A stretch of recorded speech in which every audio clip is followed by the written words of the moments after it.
দেখেন আমার ব্যবসায়িক ভাইয়েরা কত সুন্দর করে টাটা দিচ্ছে, খুব আকর্ষণীয় একটা ভিডিওটা শেষ পর্যন্ত দেখেন, আশা করি আপনাদের সকলের ভালো লাগবে। চলেন শুরু করা যাক।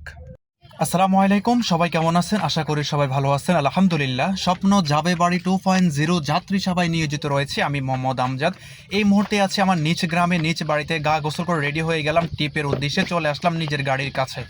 তো আজকে নতুন একটা ভিডিও নিয়ে চলে আসলাম আপনাদের মাঝে। আজকে আমার কুমিল্লা জেলা, আমার নিজ থানা নাঙ্গলকোট থানা থেকে চলে যাব ঢাকা সদরঘাটের উদ্দেশ্যে। আমার বিশিষ্ট এক ব্যবসায়িক ভাই আমাকে ফোন দিয়ে বললো, আমজাদ ভাই আজকে কি বাড়িতে আপনি ফ্রি আছেন কিনা? আপনি কি বাড়িতে আছেন? জি ভাই আলহামদুলিল্লাহ আমি আছি, বলেন কি করতে পারি?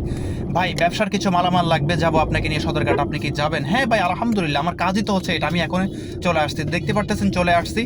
এটা হচ্ছে আমাদের সেই নাঙ্গলকোট। তো এর আগে আরেকটা ভিডিও দিয়েছিলাম, ওই ভিডিওর মাধ্যমে এখান থেকে আমি আরেকটা টিপ পেয়ে যাই।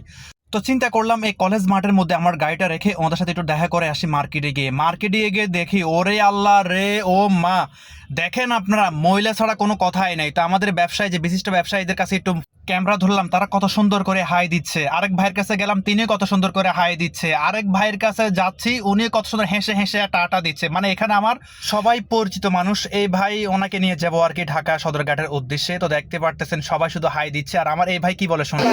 ভাইটাকে হ্যাঁ নাকি ভাই? মার্কেটের ভিতরে ঢুকলে সবাই শুধু হেনা হেনা করার, এদিক দিয়ে আমার অনেক গরম লাগে। তাড়াহুড়া করে বের হয়ে গেলাম মার্কেট থেকে। দেখতে পারতেছেন চলে আসলাম আমার যাত্রীর কাছে, যাত্রী আমার জন্য ওয়েট করতেছে। তো দেখেন এই হচ্ছে আমার বিশিষ্ট দুইজন ব্যবসায়িক যাত্রী ভাই। এই যাত্রী ভাইদের নিয়ে এখন ঢাকা সদরঘাট উদ্দেশ্যে রওনা হয়ে যাব। তো ওনারা অবশেষে আমার গাড়িতে উঠে যাচ্ছে। তো ওনাদের যে একটা ব্যাগ দেখতে পারতেছেন, ওনার এই ব্যাগটা আমার গাড়ির পিছনে যে ব্যাগ ডালা, সেই ব্যাগ ডালাটা খুলে ওনার যে ব্যাগটা, এই ব্যাগটা আমি রেখে দিচ্ছি। তো যাই হোক, অবশেষে আমি ঢাকা যাওয়ার উদ্দেশ্যে রওনা হয়ে যাচ্ছি, আল্লাহ পাক যদি সহি সালামতে পৌঁছায় আর কি। তো দেখতে পারতেছেন যাত্রী খুব সুন্দরভাবে বসছে, কিন্তু এমন একটা মাঠে গাড়ি রেখেছি, ওইখানে অনেক প্রচণ্ড রোদ ছিল। সেই রোদের কারণে আমার গাড়িটা অনেক গরম হয়ে গিয়েছিল। তো এটা হচ্ছে আমার সেই নাঙ্গলকোট বাজার অলরেডি ক্রস করে ফেলছি। নাঙ্গলকোট বাজার, লাকসাম, বাগমারা সব ক্রস করে চলে আসলাম সেই বিজয়পুর রেলগেট পার হয়ে গেলাম। রেলগেট পার হয়ে চলে আসলাম পদুয়ার বাজার বিশ্ব রোড। পদুয়ার বাজার বিশ্ব রোডে যে ফ্লাইওভারের নিচ দিয়ে যে ট্রেন ক্রসিংটা আছে, সেই ট্রেন ক্রসিং রেল লাইনটা পার হয়ে যাচ্ছি। তো ফ্লাইওভারের নিচ দিয়ে যে ইউটার্নটা আছে, ইউটার্নটা নিয়ে এখন চলে আসলাম ঢাকা চট্টগ্রাম হাইওয়ে রাস্তায়। দেখতে পারতেছেন। তো গাড়ি নিচ গতিতে ছোটা শুরু করলাম। তো যাই হোক, আল্লাহ পাক ভালো জানে, দেখতেছি গুগল ম্যাপের রাস্তা অনেকটাই ফ্রি ছিল। কারণ আমরা যেহেতু ড্রাইভিং করি, কারণ আমরা সর্বক্ষণ রাস্তা ফ্রি আছে কিনা, রাস্তা জ্যাম আছে কিনা, কোন দিক দিয়ে গেলে ভালো হবে, কোন দিক দিয়ে গেলে খারাপ হবে, আমরা অল টাইম দেখে শুনে চলার চেষ্টা করি। দেখেন আমার দুই যাত্রী খুব রিল্যাক্স মোডে ঘুমাচ্ছে। ওনারা যেহেতু বিজনেস করে, কাপড়ের বিজনেস, বছর শেষ হয়ে যখন রমজান আসে, এই রমজানের মধ্যে ওনারা অনেক কষ্ট করে থাকে।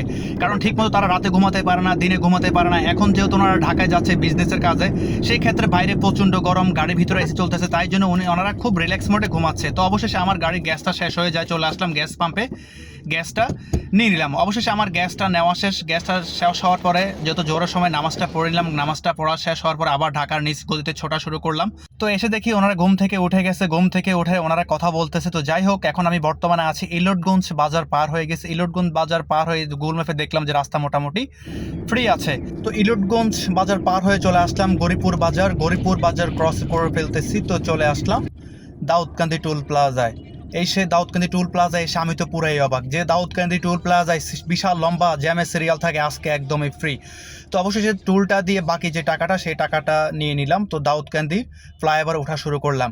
তো হয়তো আপনারা অনেকেই আমার প্রতিটা ভিডিওতে দাউদকান্দি মেঘনা ব্রিজ থাকে, কারণ আমার বাড়ি যেহেতু কুমিল্লা জেলা নাঙ্গলকোট থানা। তো সেই ক্ষেত্রে আমার কুমিল্লা, নোয়াখালী, চৌদ্দগ্রাম, ফেনী, চাঁদপুর, হাজীগঞ্জ এদিকে ট্রিপগুলো একটু বেশি হয়ে থাকে, যে সূত্রে আমার এদিক থেকে ঢাকা যাওয়া হয়, ঢাকা থেকে আবার এদিকে আসা হয়, যার কারণে আমি বেশি পছন্দ করে থাকি আমাদের ঢাকা চট্টগ্রাম যে হাইওয়ে, এটা আমি পছন্দ করে থাকি। সেই ক্ষেত্রে আমাদের বাংলাদেশের 64 জেলায় যত প্রকারের যানবাহন আছে, সকল প্রকারের যানবাহন আমাদের এই ঢাকা চট্টগ্রামে ব্যবহার করে থাকে। তো যাই হোক, অবশ্যই চলে আসলাম কাঁচপুর ব্রিজে। দেখতে পারতেছেন আমার যাত্রী খুব রিল্যাক্স মোডে আছে।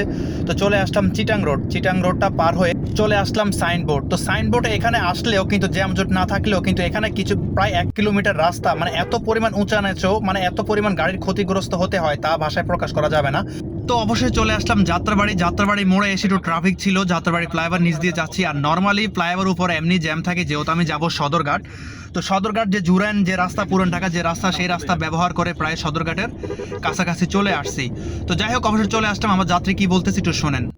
আসসালামু আলাইকুম। অবশেষে আমার নিজ থানা নাঙ্গলকোট, কুমিল্লা নাঙ্গলকোট থানা থেকে আমার পরিচিত বিশিষ্ট ব্যবসায়িক ভাই। তো আমাদেরকে নিয়ে আসলাম ঢাকা সদরঘাট। তো ভাই আমার যাত্রীর উদ্দেশ্যে কিছু বলেন, যে আপনারা তো আসছেন ঢাকা সদরঘাটে, কোনো প্রকার কোনো প্রবলেম হয়েছে কিনা? এখনো কিন্তু যাত্রী নামাই নাই, যাত্রী এখন নামাবো, যে পরিমাণ জ্যাম জোট, গাড়ি প্লেস করে তারপরে নামাবো। তো বাইরে অনেকটাই আওয়াজ, যার কারণে রিভিউটা নিতে পারবো না, এই কারণে গাড়ির ভিতরে রিভিউটা নিচ্ছি। ভাই আমার যাত্রীর উদ্দেশ্যে কিছু বলেন। আলহামদুলিল্লাহ, আমরা 1টা বাজে রওনা দিছি, 4টা বাজে চলে আসছি ঢাকা সদরঘাটে, ব্যবসার কাজে চলে আসছি। আলহামদুলিল্লাহ, আপনারা যদি কেউ আসতে চান তাহলে আমাদের ভাইয়ের সাথে যোগাযোগ করতে পারেন। আমার প্রবাসী ভাইয়ের উদ্দেশ্যে কিছু আর বলেন। প্রবাসী ভাইরা যদি আসতে মানে ওনার গাড়িতে যাতায়াত করেন, ইনশাল্লাহ 10টা মানুষ থেকে অনেক ভালো হইব। আলহামদুলিল্লাহ, উনি যে এক্সপার্ট, যে জায়গা মানে ঢাকা শহরে চিনে, মানে কোন রাস্তা জাম থাকে কোন রাস্তা থাকে না, এটা ইনশাল্লাহ আপনারা তার গাড়িতে চললে, আমি এই পর্যন্ত প্রায় 20 থেকে 50 বারের মতো আমি তার গাড়িতে করে যাতায়াত করা হয়েছে। ইনশাল্লাহ যদি বাঁচি থাকি, যতদিন বাঁচি থাকি ততদিন যদি এই লাইনে ব্যবসা করি, ইনশাল্লাহ তার সাথে আমার সম্পর্ক থাকবে। তার গাড়িতে করে ইনশাল্লাহ যাতায়াত করবো, আল্লাহ যদি আমার বাঁচায় রাখে। ইনশাল্লাহ সবাই দোয়া করুন। আসসালামু আলাইকুম রহমতুল্লাহ। তো ইতিমধ্যে আমার যাত্রী কি বললো আপনারা শুনতে পেয়েছেন। তার সবচেয়ে বড় কথা হলো আমার দেশের বাড়ি হচ্ছে কুমিল্লা জেলা, আমার বাড়ি কুমিল্লা নাঙ্গলকোট থানা। তো ওদিকে ট্রিপগুলো আমার বেশি হয়ে থাকে, যেমন চাঁদপুর, হাজীগঞ্জ, নোয়াখালী, লক্ষ্মীপুর, তারপর লাকসাম, ফেনী, চট্টগ্রাম, কুমিল্লা, 14 গ্রাম, এদিকে আমার ট্রিপগুলো বেশি হয়ে থাকে। আর ঢাকা থেকে ওদিকে আমি একটু বেশি যেয়ে থাকি, যার কারণে আমাদের ওদিকে প্রবাসী ভাইরা বেশি।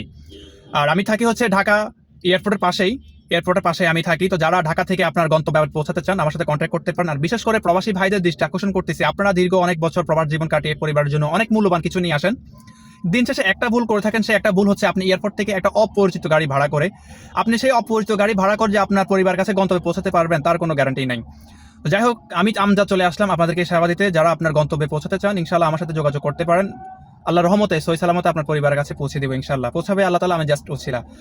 তো যাই হোক, ভিডিওটা আজকে এই পর্যন্তই। সকলে ভালো থাকবেন, সুস্থ থাকবেন। ভিডিওটা ভালো লাগলে অবশ্যই শেয়ার করে দিবেন, পেজটা ফলো করে দিবেন। আসসালামু আলাইকুম।